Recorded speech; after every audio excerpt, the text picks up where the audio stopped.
Hi, hello. Nandito na po ako sa may riverbank.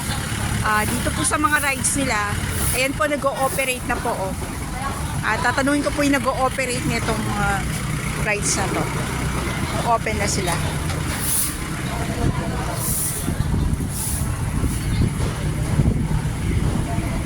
Hi, sir. Sir, open na po ba mamaya yung mga rides? Ano oras po yun? Hapon. Mga 4 o'clock ganyan, okay na. 5. Magkano po yung rides na ganyan?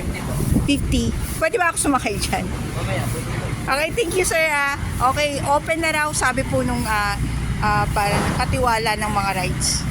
4 o'clock pwede na daw po. So I'll be staying here until 4. Kakain-kain na lang po muna ako dito sa aking mga favorite na turo-turo foods dito. Ang dami, ayan, merong crispy house. Ayan. Pasyal-pasyal po muna tayo dito sa Marikina. Ayan o. Ayun, may mga pusit-pusit pa.